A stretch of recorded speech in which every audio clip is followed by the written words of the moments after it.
Il est classé parmi les 5 monarques les plus riches de la planète, avec une fortune personnelle estimée à près de 6 milliards de dollars.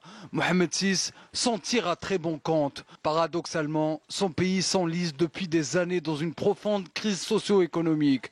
Son peuple est dans la rue quasi quotidiennement. Aucun secteur n'est épargné. Tous font face à un mur de silence. Le riche roi des pauvres est quant à lui totalement absent, ne s'adresse presque plus à son peuple et son gouvernement fait la sourde oreille devant les revendications populaires martelées inlassablement.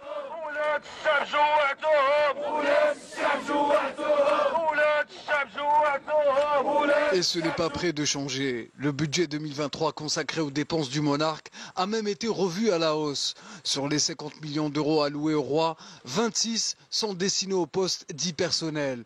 Un poste qui correspondrait au salaire du monarque et des membres de sa famille proche. D'un autre côté, selon une étude du Haut Commissariat au plan marocain, près de 4 millions de Marocains ont basculé dans la pauvreté entre 2014 et 2022. Il est très difficile de comptabiliser le bilan d'un monarque pendant 23 ans de dictature abominable.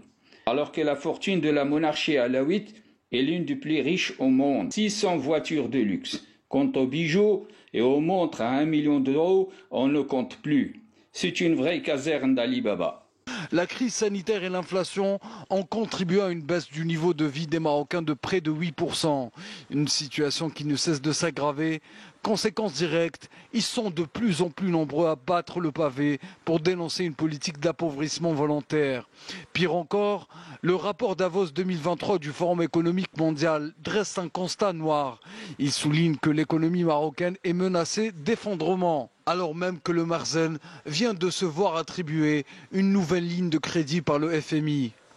Pour rappel, la dette extérieure du Maroc avait atteint un niveau inquiétant avec plus de 66 milliards de dollars à la fin 2021, faisant de lui le 5e pays africain le plus endetté du continent selon la Banque mondiale.